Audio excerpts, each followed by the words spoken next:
নারায়ণগঞ্জে বাংলাদেশ লোক ও কারুশিল্প ফাউন্ডেশনের আয়োজনে মাসব্যাপী লোক ও কারুশিল্প মেলা ও লোকজ উৎসব শুরু হয়েছে। সংস্কৃতি বিষয়ক মন্ত্রণালয়ের উপদেষ্টা মোস্তফা সরোয়ার ফারুকী মেলার উদ্বোধন করেন। তারেক স্বপনের ক্যামেরায় নারায়ণগঞ্জ থেকে বিল্লাল হোসেন রবিনের পাঠানো রিপোর্ট।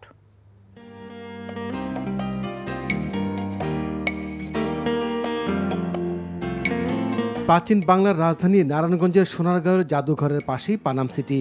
প্রতি বছরের মতো এবারও বাংলাদেশ লোকজ ও কারুশিল্প ফাউন্ডেশনের আয়োজনে মাসব্যাপী কারুশিল্প ও লোকজ উৎসব শুরু হয়েছে।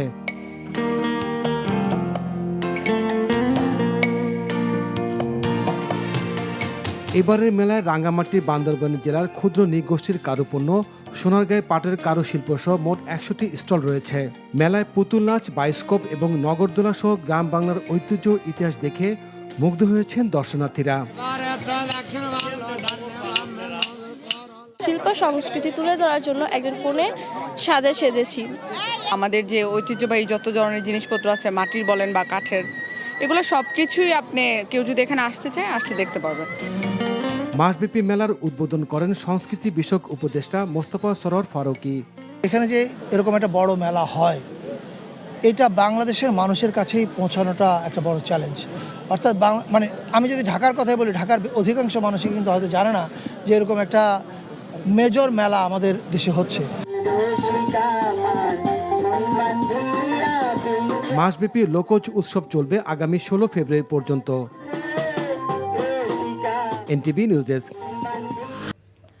চাঁপাইনবাবগঞ্জের শিবগঞ্জ উপজেলার চৌকা সীমান্তে গাছ কাটা নিয়ে ভারত এবং বাংলাদেশের দুই গ্রামবাসীর মধ্যে সংঘর্ষের পর এলাকায় থমথমে পরিস্থিতি বিরাজ করছে।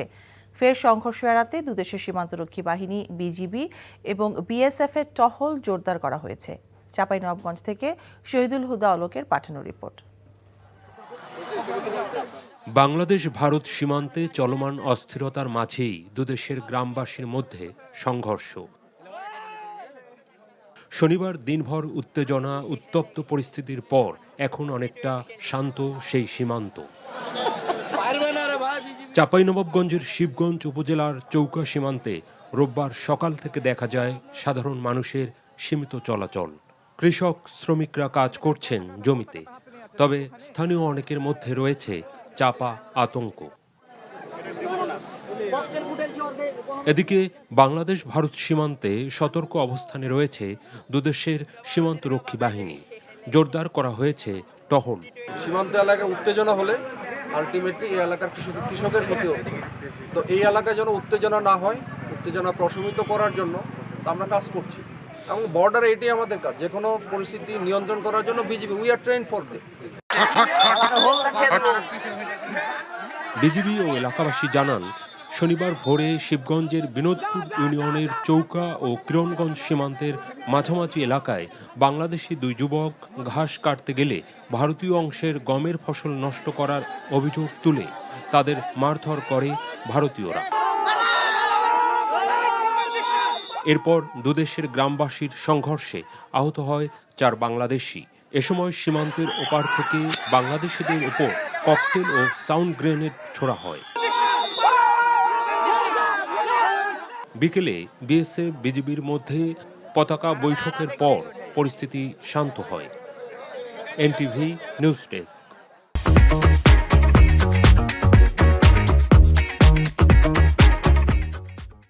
সংস্কার ও নির্বাচনের মধ্যে কোনো বিরোধ নেই জানিয়ে একই সাথে সংস্কার ও নির্বাচন আয়োজনের দাবি জানিয়েছেন বিএনপির মহাসচিব মির্জা ফখরুল ইসলাম আলমগীর। শহীদ রাষ্ট্রপতি জিয়াউর রহমানের মাজারে শ্রদ্ধা জানিয়ে একথা বলেন বিএনপি মহাসচিব।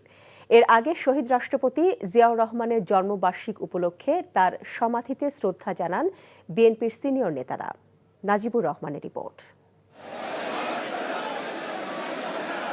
শহীদ রাষ্ট্রপতি জিয়াউর রহমানের ৮৯তম জন্মবার্ষিকী উপলক্ষে দলের নেতাকর্মীদের সাথে নিয়ে জিয়াউর রহমানের সমাধিতে শ্রদ্ধা জানান বিএনপি মহাসচিব মির্জা ফখরুল ইসলাম আলমগীর ও স্থায়ী কমিটির সদস্যরা। শ্রদ্ধা জানিয়ে জুলাই আগস্টের মধ্যে নির্বাচন আয়োজন প্রসঙ্গে সাংবাদিকদের প্রশ্নের জবাব দেন দলের মহাসচিব। সংস্কার এবং নির্বাচনের মধ্যে কোনো বিরোধ নেই। সংস্কারও চলবে, নির্বাচন হবে এবং যে সরকার আসবে, যে দল সরকারে আসবে তারা সেই সংস্কারগুলোকে এগিয়ে নিয়ে যাবে। আমরা আমাদের দলের পক্ষ থেকে আমরা পরিষ্কার করে বলতে পারি যে আমরা প্রতিটি সংস্কারকে এগিয়ে নিয়ে যাব। রাজনৈতিক দলগুলোর সাথে আলোচনার মাধ্যমে সংস্কার কমিশনের রিপোর্ট চূড়ান্ত করার দাবি করেন মির্জা ফখরুল ইসলাম আলমগীর। আমরা প্রাথমিকভাবে এখনই কোনো মন্তব্য করতে চাই না, এই জন্য যে পুরো রিপোর্ট আমাদের কাছে এসে পৌঁছেনি। 1 নম্বর। 2 নম্বর, এখানে সরকার যেটা বলেছে এবং যে পরিকল্পনা করেছে, এই রিপোর্টগুলো পাওয়ার পর রাজনৈতিক দলগুলোর সঙ্গে আলোচনা করবে, তারপরেই সিদ্ধান্ত হবে এবং ঐক্যমত ছাড়া কোনোটাই গ্রহণযোগ্য হবে না। স্বাধীনতা পরবর্তী সময়ে শহীদ রাষ্ট্রপতি জিয়াউর রহমানের হাত ধরে দেশে আমূল সংস্কার হয়েছে বলেও দাবি করেন বিএনপি মহাসচিব। Najibur Rahman, NTV news, Dhaka. সরকারের নির্ধারিত সময়সীমা অনুযায়ী ইসি নির্বাচন আয়োজনের প্রস্তুতি নিচ্ছে বলে জানিয়েছেন প্রধান নির্বাচন কমিশনার এএমএম নাসির উদ্দিন। সকালে রাজধানীর আগারগাঁও নির্বাচন কমিশন ভবনে একথা বলেন তিনি। এছাড়া দেশের জনগণ কমিশনের কাছে একটি অবাধ, সুষ্ঠু ও নিরপেক্ষ নির্বাচন আশা করে, আর সেই প্রত্যাশা পূরণে কমিশন কাজ করছে বলেও তিনি জানান। মইদুল ইসলামের রিপোর্ট। চলতি বছরের মাঝামাঝি সময় জাতীয় নির্বাচন সম্ভব বলে বিএনপি মহাসচিব মির্জা ফখরুল ইসলাম আলমগীরের বক্তব্যের প্রতিক্রিয়ায় প্রধান নির্বাচন কমিশনার সাংবাদিকদের জানান, নির্বাচন নিয়ে প্রধান উপদেষ্টার নির্দেশনা অনুযায়ী প্রস্তুতি নিচ্ছে কমিশন। এছাড়া নির্বাচন কমিশন কোনো রাজনৈতিক দলের পক্ষ নিচ্ছে না উল্লেখ করে সিইসি বলেন, সংবিধানের আলোকেই কাজ করছে কমিশন। রাজনৈতিক বক্তব্য আমরা ঢুকতে চাই না, আমরা রাজনীতির মধ্যে ঢুকতে চাই না। আমরা আইন কানুন বিধিবিধান সিস্টেমের মধ্যে থাকবো, ক্লিন স্লেট। আমরা চাই যে একদম স্ট্রেট, যাতে সবাই একটা ফ্রি ফেয়ার গেম আমরা উপহার দিতে চাই। সব players can play freely under the rules of the game. That is the environment we want to create. আর অন্য কিছু না। একদম মাননীয় প্রধান উপদেষ্টার ঘোষিত যে টাইম ফ্রেম, ওটাকে মাথায় রেখে আমরা কাজ করছি। নির্ধারিত সময়ের মধ্যেই সারা দেশে ভোটার তালিকা হালনাগাদ কার্যক্রম শেষ হবে বলেও জানান প্রধান নির্বাচন কমিশনার। আমরা 6 মাসের জন্য প্ল্যান করেছি ভাই। এই 6 মাসের জন্য প্ল্যান করলে কিছু কম বেশি হতে পারে, বাট আমাদের টার্গেট যেটা 6 মাস, এই 6 মাসের মধ্যে ইনশাআল্লাহ আমরা শেষ করার জন্য খুব সার্বিক প্রচেষ্টা আমাদের থাকবে। এই 6 মাসের মধ্যে যাতে আমরা শেষ করতে পারি। 65,000 লোক কাজ করবে বিভিন্ন লেভেলে। তার মানে আমরা এটা huge programme, we have undertaken a huge programme, যাতে কুইকলি এই কাজটা আমরা within the time, specified time আমরা শেষ করতে পারি। সেই চেষ্টাটা আমরা করছি। এ সময় জাতিসংঘের উন্নয়ন কর্মসূচি ইউএনডিপির আবাসিক প্রতিনিধি স্টিভেন লিলার জানান, বাংলাদেশের নির্বাচন কমিশনকে কারিগরি এবং প্রযুক্তিগত নানান ধরনের সহায়তা অব্যাহত রাখবে তারা। that are key in supporting financially the type of technical assistance that the UN can provide to Bangladesh. এর আগে সহযোগিতার অংশ হিসেবে ভোটার তালিকা হালনাগাদের জন্য নির্বাচন কমিশনকে 175টি ল্যাপটপ, 200টি স্ক্যানার সহ বিভিন্ন নির্বাচনী সরঞ্জাম তুলে দেয় ইউএনডিপি। মইদুল ইসলাম, এনটিভি নিউজ, ঢাকা। আন্তর্জাতিক আইন অনুযায়ী সীমান্তে বিজিবি তৎপর আছে উল্লেখ করে স্বরাষ্ট্র উপদেষ্টা অবসরপ্রাপ্ত লেফটেন্যান্ট জেনারেল জাহাঙ্গীর আলম চৌধুরী বলেছেন, সীমান্তে দেশের এক বিন্দু স্বার্থ ছাড় দেওয়া হবে না। প্রশাসন, পুলিশ, বন ও রেলওয়ে ক্যাডারভুক্ত কর্মকর্তা এবং জুডিশিয়াল সার্ভিস কর্মকর্তাদের 137তম সার্ভে এবং সেটেলমেন্ট প্রশিক্ষণ কোর্সের সমাপনী এবং সনদ বিতরণ অনুষ্ঠানে তিনি এসব কথা বলেন। রাজধানীর তেজগাঁওয়ে ভূমি ভবনে আয়োজিত এই অনুষ্ঠানে কোর্স শেষ করা কর্মকর্তাদের হাতে সনদ তুলে দেন উপদেষ্টা। এ সময় তিনি বলেন, উল্লেখযোগ্য হারে প্রতিদিনই কৃষি জমির পরিমাণ কমছে, যা বাংলাদেশের ভবিষ্যৎ খাদ্য নিরাপত্তার জন্য খুবই আশঙ্কাজনক। এ বিষয়ে কর্মকর্তাদের বিশেষভাবে খেয়াল রাখার আহ্বান জানান কৃষি মন্ত্রণালয়ের দায়িত্বে থাকা এই উপদেষ্টা। প্রান্তিক জনগোষ্ঠী থেকে শুরু করে সকল মানুষই ভূমি সংক্রান্ত আইনি জটিলতায় পরে উল্লেখ করে জাহাঙ্গীর আলম বলেন, এ সংক্রান্ত দুর্নীতিও কমিয়ে আনা হবে। অন্তর্বর্তী সরকারের পদক্ষেপ তো দেখছেনই, আগে যেহেতু কোনো পদক্ষেপ ছিল না, এই জন্য কোনো রকম বর্ডারে কোনো কিছু হয় নাই। এখন যেহেতু আপনি পদক্ষেপ নিচ্ছেন দেখি তো এইসব ঘটনা ঘটছে। আমাদের জনগণ সবসময় আমাদের সাহায্য করে যাচ্ছে, এই জনগণের এই সাহায্য এবং সহযোগিতা সবসময় থাকবে এবং বিজিবি কিন্তু সবসময় সীমান্তে রাট আছে এবং আমাদের সীমান্ত সম্পূর্ণভাবে সুরক্ষিত আছে। এই সীমান্ত এই সাইডে কেউ কোনো দিনই আসতে পারবে না। আমরা যতদিন বেঁচে থাকি আমাদের রক্ত ঝরবে কিন্তু সীমান্ত সুরক্ষা থাকবে। বিগত স্বৈরাচার সরকারের চাপ এবং মিডিয়ার মালিকেরা নিজেদের স্বার্থে সংবাদ মাধ্যমকে ব্যবহার করেছে বলে মন্তব্য করেছেন গণমাধ্যম সংস্কার কমিশনের প্রধান কামাল আহমেদ। সে কারণে মূলধারার গণমাধ্যমের প্রতি মানুষ আস্থা হারিয়েছে বলেও মন্তব্য করেন তিনি। দুপুরে রংপুর বিভাগের সাংবাদিকদের সাথে মতবিনিময় সভায় এসব কথা বলেন কমিশন প্রধান। মতবিনিময় সভায় রংপুর বিভাগের বিভিন্ন জেলার সাংবাদিকরা অংশ নেন। এ সময় সংবাদকর্মীদের কণ্ঠ রোধ করতে বিগত সরকারের করা কালো আইন বাতিল সহ ওয়েজ বোর্ড ও ঝুঁকি ভাতা নিশ্চিত করার দাবি জানান গণমাধ্যম কর্মীরা। কিছু গণমাধ্যম টাকার বিনিময়ে সাংবাদিক আইডি বিতরণ করছে এমন অভিযোগও করেন তারা। ফেসবুক ও ইউটিউবে খবর প্রচারের নীতিমালার দাবি তোলেন সাংবাদিকরা। মূলধারার গণমাধ্যম ব্যর্থ হয়েছে রাজনৈতিক কারণে, রাজনৈতিক প্রভাব, সরকারের বিভিন্ন স্বৈরাচারী পদক্ষেপ, মামলা মোকদ্দমা আইন দিয়ে বিভিন্নভাবে নিয়ন্ত্রণ এবং নিপীড়নের চেষ্টা, ভয়ভীতি প্রদর্শন, আবার একইভাবে কর্পোরেট গ্রিড, বড় বড় মালিকদের যে কর্পোরেট স্বার্থ, সেই কর্পোরেট স্বার্থ, তাদের মুনাফা, অতি মুনাফার লোভ, সেগুলোর থেকে তারা সংবাদ মাধ্যমকে ব্যবহার করেছেন তাদের স্বার্থ রক্ষার জন্য। নানা আয়োজনে সারা দেশে পালিত হচ্ছে শহীদ রাষ্ট্রপতি জিয়াউর রহমানের 89তম জন্মবার্ষিক। এই উপলক্ষে চট্টগ্রামে দিনব্যাপী নানা আয়োজনের মাধ্যমে আলাদা আলাদা কর্মসূচি পালন করছে বিএনপি ও এর অঙ্গ সংগঠন। দুপুরে খুলনা প্রেস ক্লাব হলে শহীদ রাষ্ট্রপতি জিয়াউর রহমানের জন্মবার্ষিকী উপলক্ষে মহানগর ও জেলা বিএনপি আয়োজিত আলোচনা সভা অনুষ্ঠিত হয়। বরিশালে জিয়াউর রহমানের জন্মবার্ষিকী উপলক্ষে আলোচনা সভায় বক্তব্য রাখেন জাতীয় নির্বাহী কমিটির ভাইস চেয়ারম্যান আব্দুল আওয়াল মিন্টু। সিলেট কেন্দ্রীয় শহীদ মিনারে জিয়াউর রহমানের বর্ণাঢ্য জীবনের উপর স্মৃতিচারণ, আলোচনা সভা ও শিক্ষার্থীদের মাঝে শিক্ষা উপকরণ ও খাদ্য বিতরণ করা হয়। নাটোর শহরে জেলা বিএনপির কার্যালয়ে জাতীয় ও দলীয় পতাকা উত্তোলনের মধ্য দিয়ে জন্মবার্ষিক পালিত হয়েছে। আর নওগাঁয় দলীয় কার্যালয়ে দোয়া মাহফিল অনুষ্ঠিত হয়েছে। দিনটি উপলক্ষে নেত্রকোনায় জেলা যুবদলের উদ্যোগে দোয়া মাহফিল এবং কুষ্টিয়ার মিরপুরে অসহায় মানুষের মাঝে শীতবস্ত্র বিতরণ করেছে বিএনপি। জিয়াউর রহমানের জন্মবার্ষিকী উপলক্ষে বগুড়ায় শহরের কলোনি এলাকা ও সারিয়াকান্দি উপজেলায় কম্বল বিতরণ করা হয়। এছাড়া ময়মনসিংহ, মুন্সিগঞ্জ, জামালপুর, গোপালগঞ্জ, কুড়িগ্রাম, জয়পুরহাট সহ সারা দেশে পালিত হয়েছে শহীদ রাষ্ট্রপতি জিয়াউর রহমানের 89তম জন্মবার্ষিক। সুবিধাবঞ্চিত 30 শিশু আকাশে ওড়ার ও কক্সবাজার ভ্রমণের সুযোগ করে দিল বেসরকারি বিমান সংস্থা নভোএয়ার।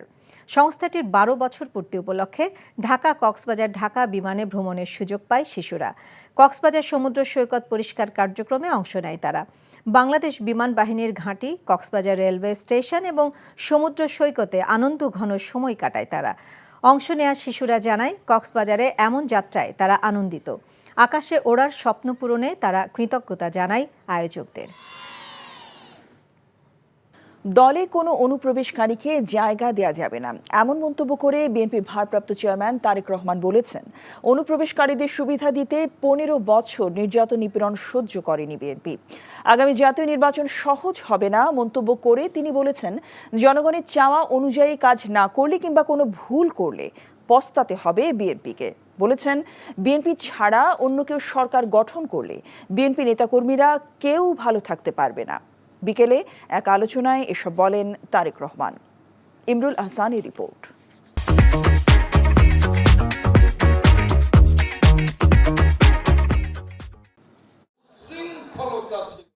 প্রতিষ্ঠাতা শহীদ রাষ্ট্রপতি জিয়াউর রহমানের 89তম জন্মদিন উপলক্ষে এই আলোচনার আয়োজন করে বিএনপি। দেশ ও জাতির অগ্রযাত্রায় শহীদ জিয়ার অবদানের কথা তুলে ধরেন বক্তারা।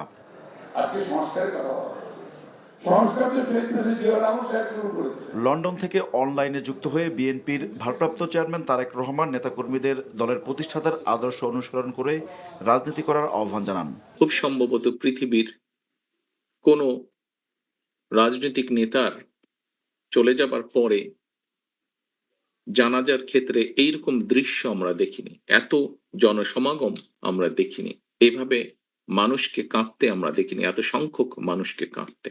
জানা যায় মানুষের উপস্থিতি বলে দেয় তিনি তার মানুষের কাছে কতটা জনপ্রিয় ছিলেন। 5ই আগস্ট স্বৈরাচারের পতনের পর বিএনপিতে অনেকে অনুপ্রবেশের চেষ্টা করছে উল্লেখ করে তাদের বিষয়ে সতর্ক থাকতে নেতাকর্মীদের প্রতি আহ্বান জানান তারেক রহমান।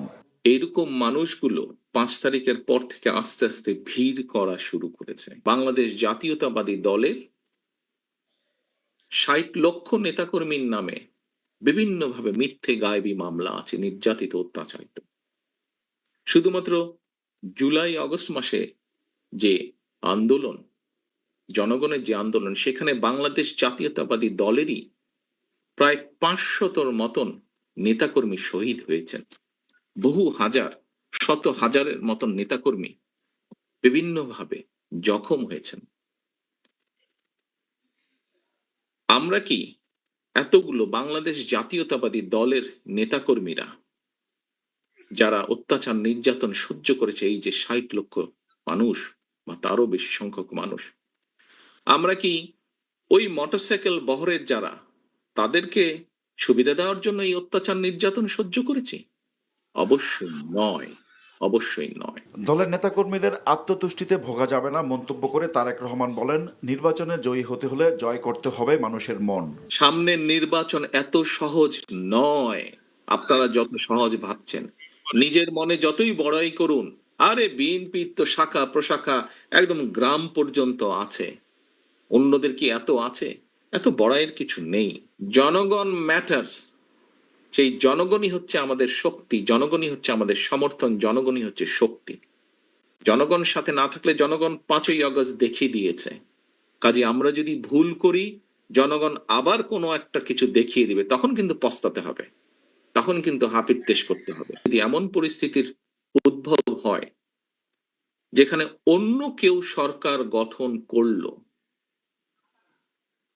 তাহলে কি আপনি মনে করেন আপনি খুব ভালো থাকতে পারবেন?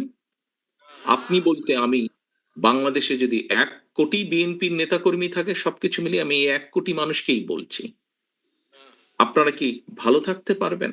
ভোটের অধিকারী একমাত্র জবাবদিহি নিশ্চিত করতে পারে উল্লেখ করে তারেক রহমান বলেন, নির্দিষ্ট সময় পর পর নির্বাচন হতে হবে, এ বিষয়ে সবাইকে এক জায়গায় থাকতে হবে। Imrul Ahsan, NTV news, Dhaka. সংস্কার কমিশনের প্রতিবেদনগুলো নিয়ে একটি সমঝোতায় পৌঁছানোর লক্ষ্যে রাজনৈতিক দলগুলোর সাথে আলোচনা করা হবে বলে জানিয়েছেন অন্তর্বর্তীকালীন সরকারি প্রধান উপদেষ্টা অধ্যাপক মোহাম্মদ ইউনূস। ঢাকায় নিযুক্ত অস্ট্রেলিয়া ভারপ্রাপ্ত হাই কমিশনার নার্দিয়া সিমসন প্রধান উপদেষ্টার সাথে বিদায়ী সাক্ষাৎ করতে গেলে ডক্টর ইউনূস এ কথা জানান। প্রধান উপদেষ্টার সরকারি বাসভবন রাষ্ট্রীয় অতিথি ভবন যমুনায় এই কূটনীতিক প্রধান উপদেষ্টার সাথে দেখা করেন। জুলাই আগস্টের স্মৃতি স্মরণ করতে গিয়ে ভারপ্রাপ্ত অস্ট্রেলিয়ান হাই কমিশনার বলেন, এটি খুবই আবেগের বিষয় ছিল এবং তারা বাংলাদেশের জনগণের সাথেই ছিলেন। এর আগে একই স্থানে ঢাকায় নিযুক্ত আর্জেন্টিনার রাষ্ট্রদূত মার্সেলো সাইসা প্রধান উপদেষ্টার সাথে দেখা করেন।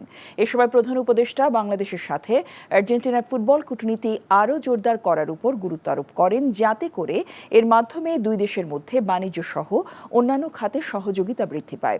নতুন নতুন খাতে সহযোগিতা বাড়ানোর মাধ্যমে 700 মিলিয়ন মার্কিন ডলারের বাণিজ্য ঘাটতি দূর করে ভারসাম্য নিয়ে আসা সম্ভব বলে মন্তব্য করেন আর্জেন্টিনার কূটনীতিক।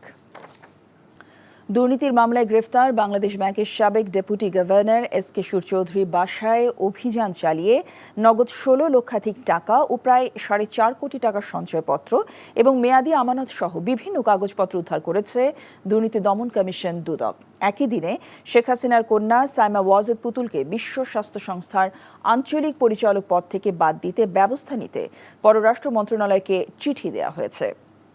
নিয়ামুল আজিজ সাদেকের রিপোর্ট।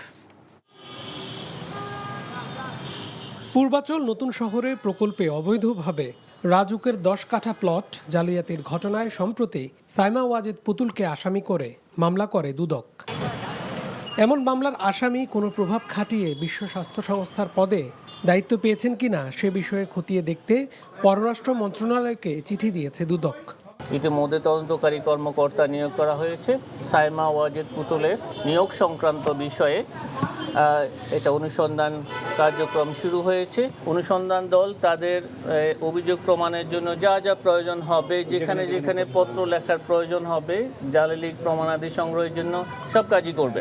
এদিকে দুপুরে শীতাংশু কুমার সুর চৌধুরীর ধানমন্ডির বাসায় অভিযান চালিয়ে 16,25,000 নগদ টাকা ও স্বর্ণালংকার সহ সঞ্চয়পত্রের কাগজ উদ্ধার করে দুদক। কোন কোন ব্যাংকে তার চেক রয়েছে, কোন কোন ব্যাংকে তার অ্যাকাউন্ট রয়েছে, সেগুলো আমরা ব্যাংকগুলোর নাম এবং শাখাগুলো লিখে নিয়েছি এবং পরবর্তীতে আমরা সে সকল ব্যাংকে তল্লাশি করে সেখান থেকে কত টাকা রয়েছে এবং কত টাকা লেনদেন করা হয়েছে সেগুলো আমরা উদ্ধার করব। আওয়ামী লীগ সরকারের সাবেক মন্ত্রিপরিষদ সচিব কবির বিন আনোয়ার ও তার স্ত্রী তৌফিকার বিরুদ্ধে 23 কোটি টাকা অস্বাভাবিক লেনদেনের অভিযোগে মামলা দায়ের করেছে Dudok. Niamul Aziz Sadek, NTV news, Dhaka. BDR হত্যাকাণ্ডের ঘটনায় বিস্ফোরক আইনে দায়ের করা মামলার 250 আসামি জামিন পেয়েছেন। কেরানীগঞ্জ কেন্দ্রীয় কারাগারের অস্থায়ী আদালতে ঢাকার বিশেষ ট্রাইব্যুনাল 2-এর বিচারক ইব্রাহিম মিয়া আজ এই আদেশ দেন। হত্যা মামলায় খালাস পেলেও এসব আসামি এতদিন বিস্ফোরক মামলায় কারাগারে ছিলেন। আসামি পক্ষের আইনজীবীরা বলেন, এই আদেশের ফলে আসামিদের সঠিক বিচার পাওয়ার পথ সুগম হলো। আর রাষ্ট্রপক্ষের আইনজীবী আদালতের এই আদেশকে ভালো সিদ্ধান্ত বলে মন্তব্য করেছেন। আপেল শাহরিয়ারের রিপোর্ট।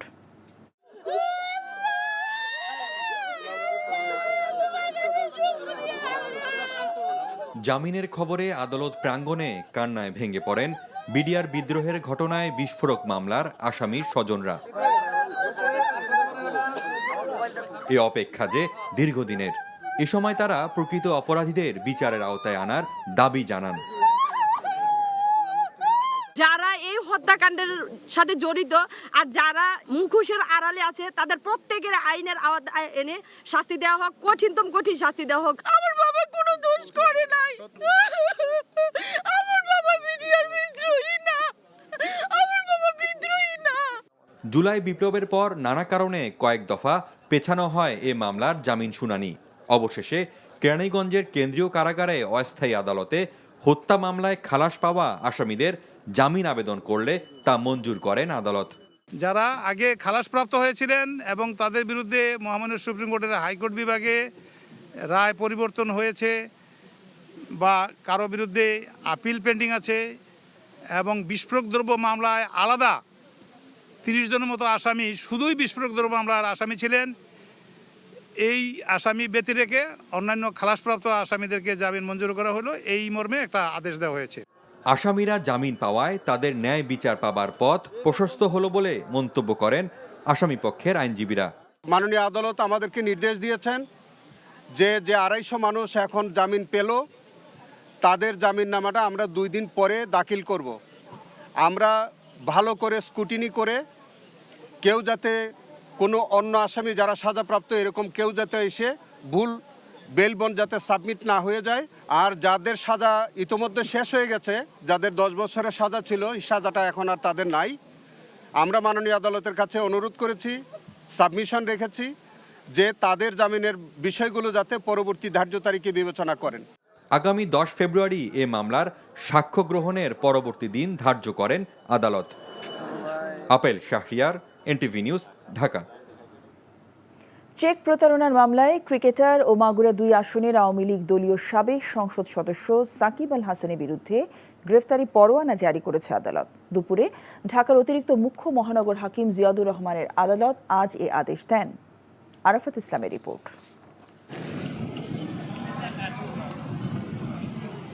বিতর্ক যেন পিছু ছাড়ছে না দেশসেরা ক্রিকেটার সাকিব আল হাসানের।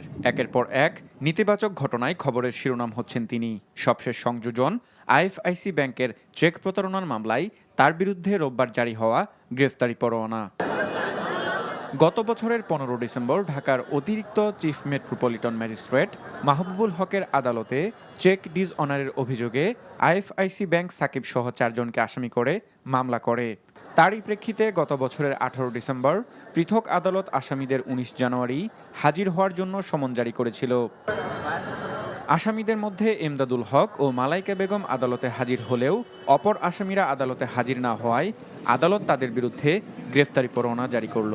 Shakib Al Hasan agro farm limited, এই ফার্মের নামে সে 4 কোটি প্রায় 15 লক্ষ টাকা 17 সালে সে ঋণ গ্রহণ করে। সে ঋণ পরিশোধ করে নাই। সে যে চেকগুলো দাখিল করেছিল ব্যাংকে টাকা পরিশোধ করার জন্য, ওই চেকের বিপরীতে ব্যাংক তার বিরুদ্ধে এনআই অ্যাক্টে তার বিরুদ্ধে মামলা করে। আজকে ধার্য ছিল আদালতে আসার জন্য, কিন্তু সে আজকে আদালতে আসে নাই। না আসার কারণে তার বিরুদ্ধে বিজ্ঞ আদালত গ্রেপ্তার পরোয়ানা জারি করেন। আরাফাত ইসলাম, এনটিভি নিউজ, ঢাকা।